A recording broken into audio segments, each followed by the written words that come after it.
bom, gente? A gente lá no nosso vídeo passado estava conversando com vocês sobre o teste de DNA e a gente explica a parte mais importante agora, né? Como é que funciona o teste de DNA? Não a confecção dele, por assim dizer, né? O processo em si de fazer o teste de DNA, mas a interpretação dos resultados do teste de DNA. Como é que a gente analisa o teste de DNA? E a gente também conversa um pouquinho no vídeo de hoje sobre o projeto Genoma Humano. É muito importante que você tenha visto o vídeo passado para você aproveitar melhor esse vídeo. Ainda assim, eu lembro lá do finalzinho do vídeo passado, o resumo da técnica do teste de DNA. No primeiro momento, eu vou cortar o DNA com enzimas de restrição, cortar o DNA da criança, dos suspeitos de serem o pai, da mãe, isso, claro, em casos de paternidade. Uma vez que eu vou cortar o DNA de todo mundo que está envolvido no exame com a enzima de restrição, eu vou fazer a separação eletroforética dos fragmentos de DNA, que é exatamente separar os pedaços de DNA baseado na carga elétrica do DNA. O DNA com carga elétrica negativa, ele é afastado de polos negativos, atraído por polos positivos. Pedaços de DNA grandes e pesados, eles se deslocam um pouco. Pedaços de DNA pequenos e leves se deslocam muito. E eu separo os pedaços de DNA na eletroforese baseado no tamanho do fragmento. No terceiro momento, eu vou hibridizar o DNA de interesse com sondas radioativas. Como é que é isso mesmo? Eu vou marcar um determinado DNA que me interessa, normalmente, moçada, o DNA lixo, através de sondas radioativas complementares ao DNA de interesse. De maneira que no exame de DNA eu não vou analisar todos os pedaços de DNA. Eu não vou analisar todos os pedaços de DNA da moçada. Eu vou analisar somente os pedaços de DNA que me interessam. O DNA de interesse, que eu vou marcar com sondas radioativas. Daí, eu vou pegar aquele DNA marcado com sondas radioativas e vou comparar o padrão de bandas radioativas. No final das contas, gente, o teste de DNA vai ficar desse jeito. Isso aí é uma fotografia de como ficou o exame de DNA. Cada tracinho desses são várias moléculas de DNA idênticas. Tracinhos iguais implicam em DNAs iguais. Tracinhos em posições diferentes implicam em DNAs diferentes. Não é todo o DNA da criança, da mãe e dos suspeitos que estão aí. É só que foi marcado pela radioatividade. Então, notem bem que se você pegasse todos os pedaços de DNA, eu teria milhares de bandas. Peguei as milhares de bandas, peguei lá a sonda radioativa, marquei o DNA de interesse com a sonda radioativa e agora coloquei o filme radiográfico. Tirei o filme e agora, moçada, está só o DNA radioativo. Eu começo a analisar os pedaços de DNA da criança. O DNA da criança que tem na mãe, veio da mãe.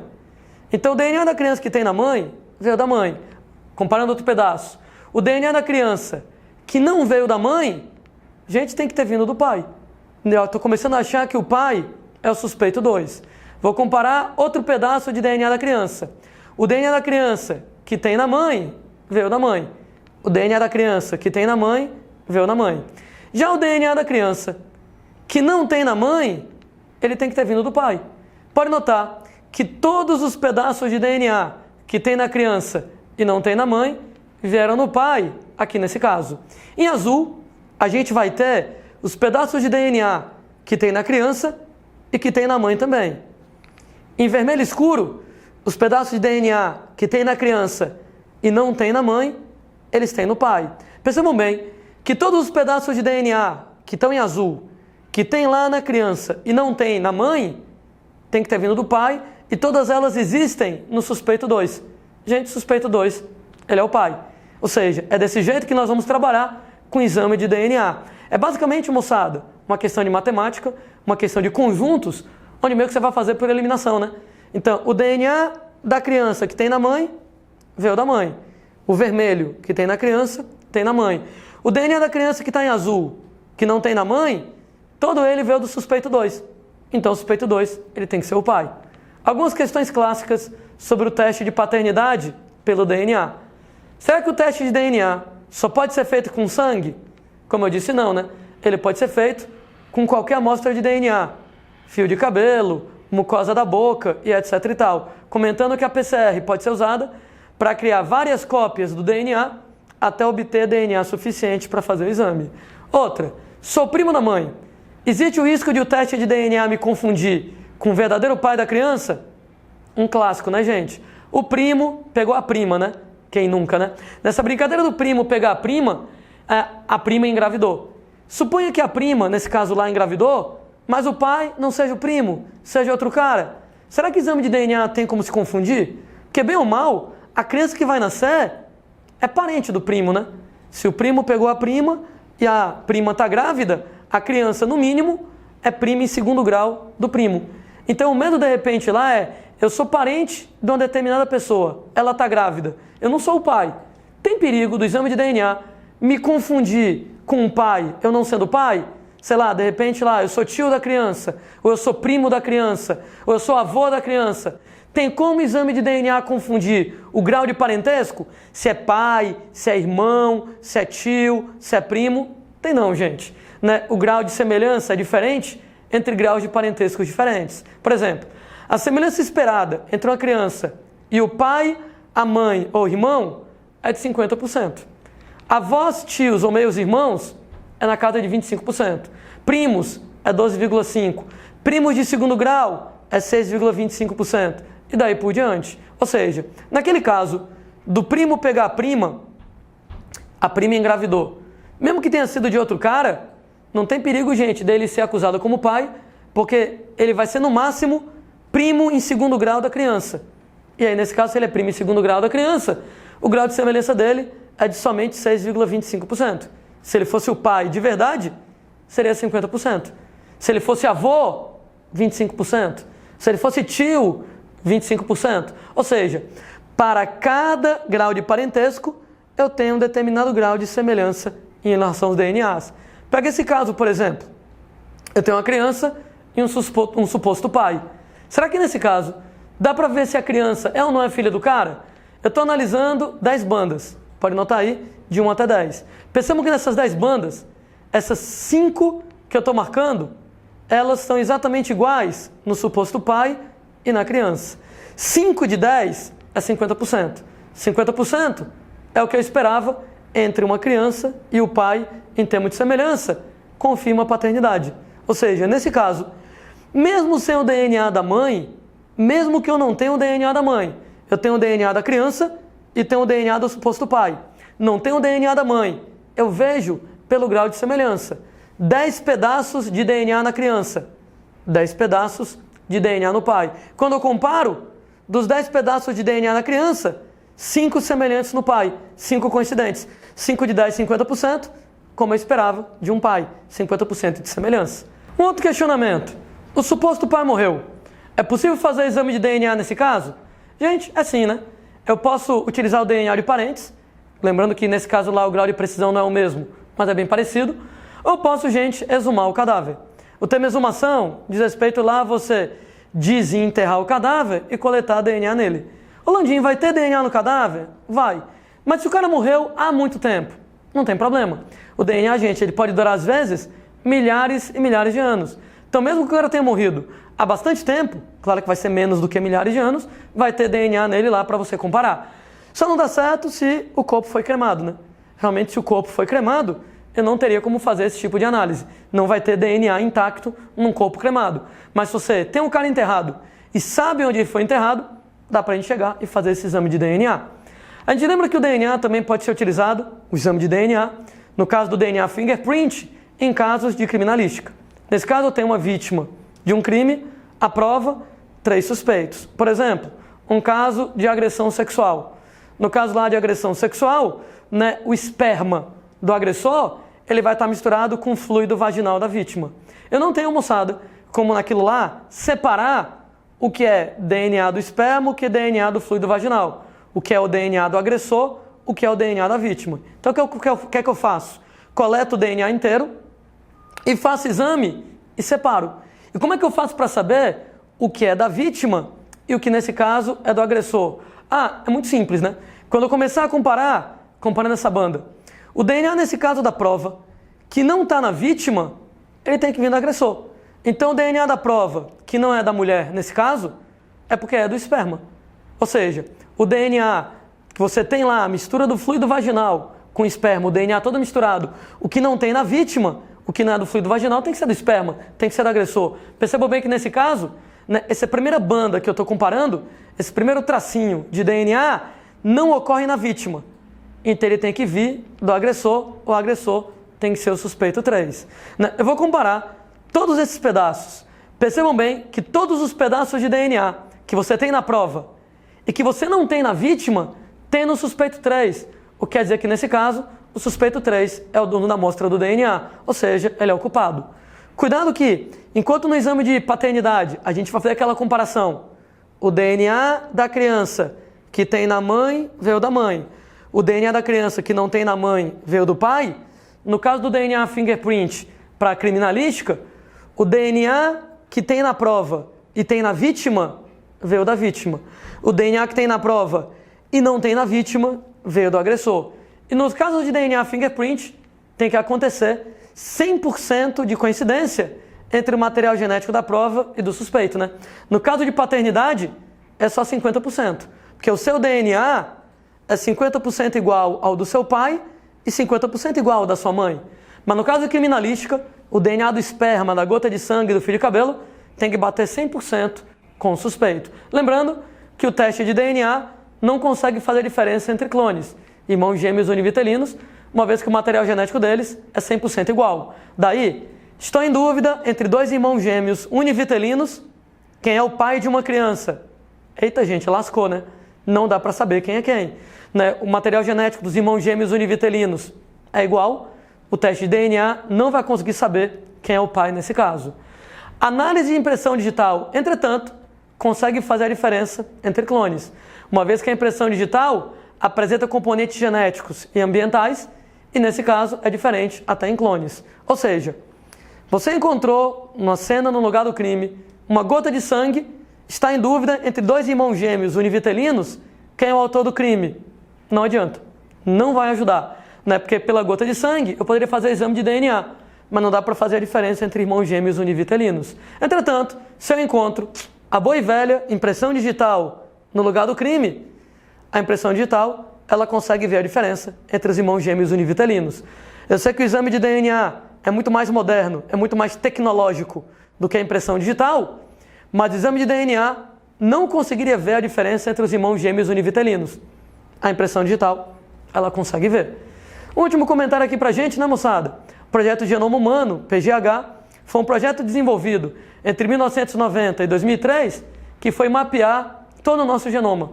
Foi determinar a sequência de bases nitrogenadas, adenina, citosina, timina, guanina, em todo o gene humano, genoma humano, em todo o conjunto de DNA humano. Ou seja, tanto nos genes como no DNA lixo, foi mapear o genoma inteiro. Cuidado com o erro comum que a galera tenta induzir você nas questões.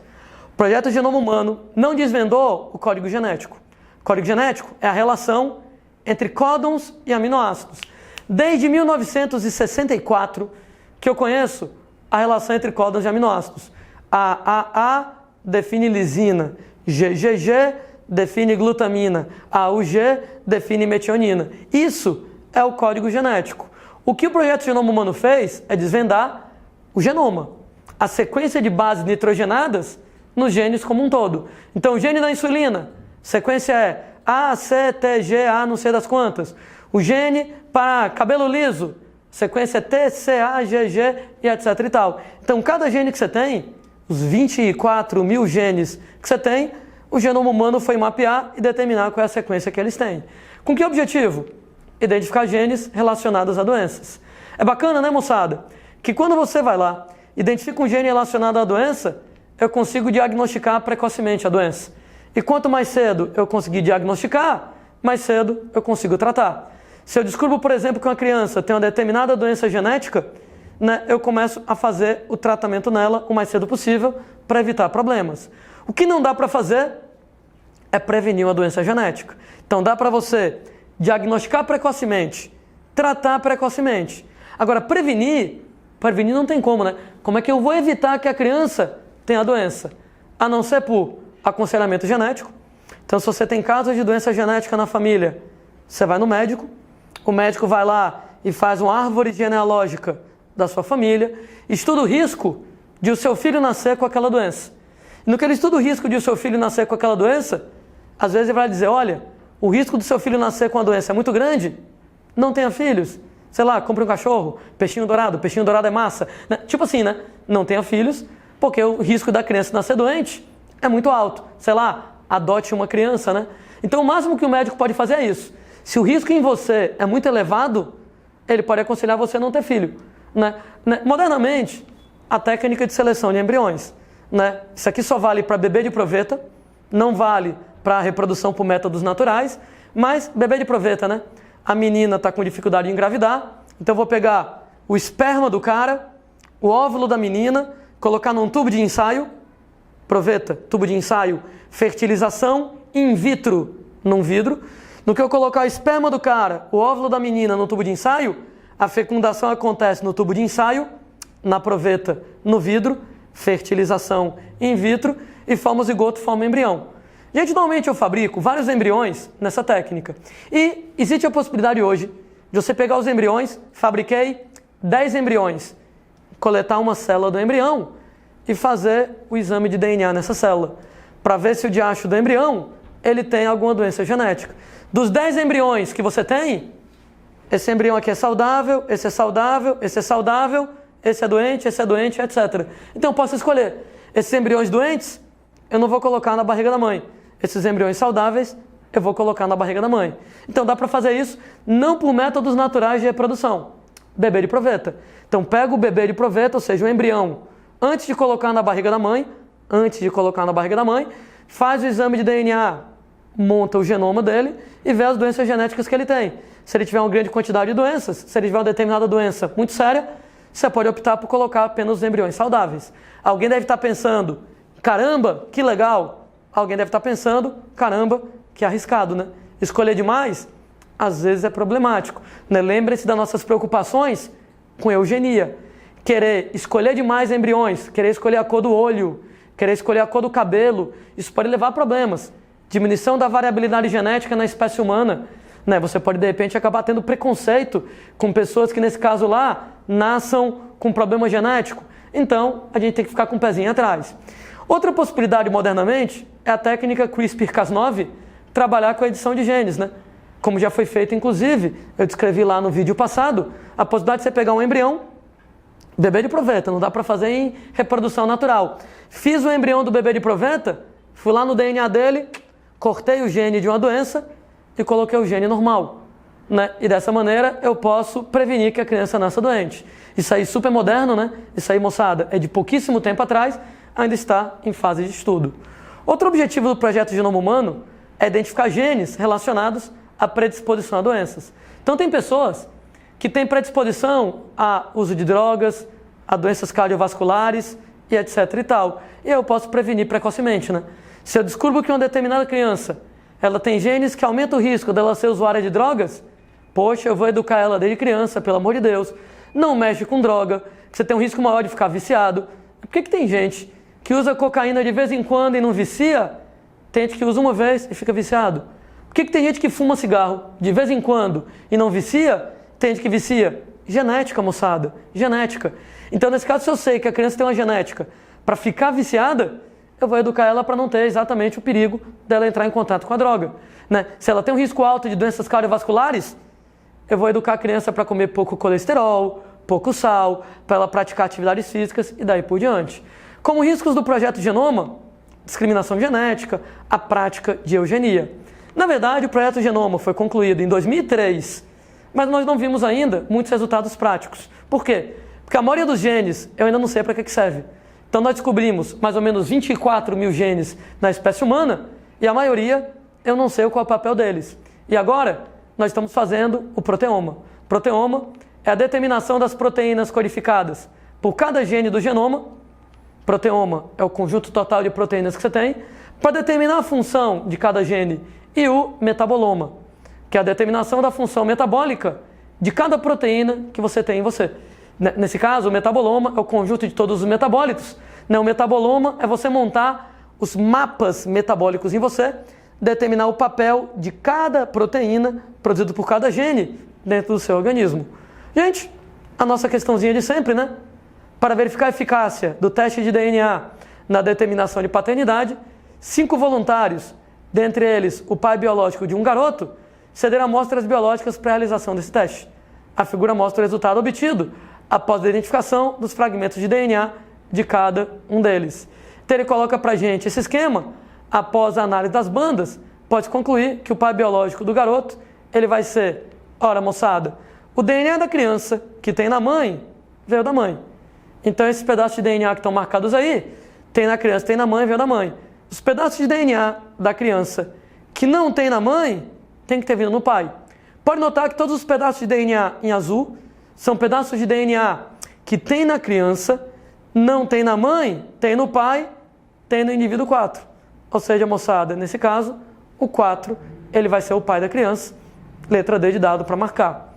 Excepcionalmente hoje, eu queria fazer 2 questões com vocês. Eu sei que o vídeo já está longo, né? Mas é porque essa aqui do Enem, ela também ficou um pouco estranha para a gente. Considerem um fragmento ambiental, uma árvore matriz, mãe, entre aspas, né, a M, e outras 5 que produziram flores e são dadores de pólen, DP1, DP2, DP3, DP4 e DP5. Em botânica, nesse caso, doador de pólen é o pai, né? Nesse caso lá é o que vai fornecer a parte masculina.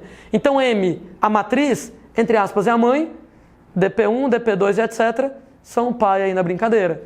O genótipo da matriz, da semente, semente S1 é o filho, e das prováveis fontes de pólen foram obtidos pela análise de 2 locos, né moçada? É exatamente o lugar do cromossomo onde um gene está localizado. Então no loco A, no loco B, pode ter genes para uma determinada característica de marcadores de DNA conforme a figura. Então, amiguinho, coloca desse jeito aí pra gente, né? E analisando na primeira situação. Notem que, nesse primeiro caso, o DNA que você tem na matriz e na semente veio da matriz. Então, esse pedaço de DNA que tem na semente S1 e em M na matriz veio, nesse caso, da matriz. Agora, o DNA que a gente tem na semente e não tem na matriz, tem que ter vindo do pai. Pensamos que o DNA marcado em azul, que não tem na matriz, ou tem no doador de pólen 2, ou tem no doador de pólen 5. Ou seja, ou é o 2 ou é o 5, o pai na brincadeira. Então, o que tem na semente e tem na mãe veio da mãe. O que tem na semente e não tem na mãe, tem que ter vindo do pai. Então, um pedaço de DNA aí em azul, ou é do DP2, ou é do DP5, aí na brincadeira. Estou em dúvida entre esses 2 caras. Então, eu vou analisar o segundo loco aí na brincadeira. No segundo loco, o suspeito, perdão, a semente 1, ela apresenta, moçada, somente uma banda, somente um traço. Né? E aí, como assim isso? O mesmo traço vem da mãe e vem do pai? Aí uma lembrança que você ia ter que ter. Né? Todas as características que você tem 2 genes. Se você tem 2 genes diferentes, azão, azinho, você é heterozigoto. Se você tem 2 genes iguais, azão, azão, você é homozigoto. Como o DNA do loco B acontece lá somente na matriz e no DP5, a única possibilidade que eu tenho de imaginar é que a semente ela é homozigota, e no que ela é homozigota, ela recebe um alelo idêntico da matriz e do DP5. Ou seja, chamando esse alelo de B de bola, imagine, moçada, que a semente ela é Bzão-Bzão.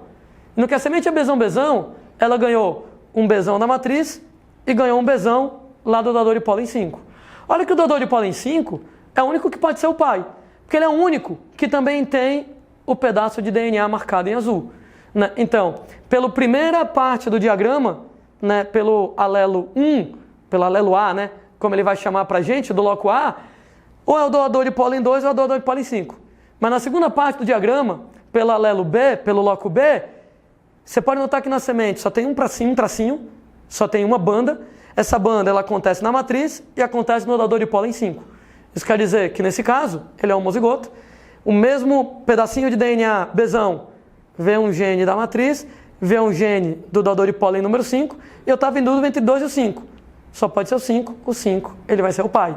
Nesse caso, a opção correta para marcar a letra E. E, gente, como sempre, um grande prazer. Até o próximo vídeo.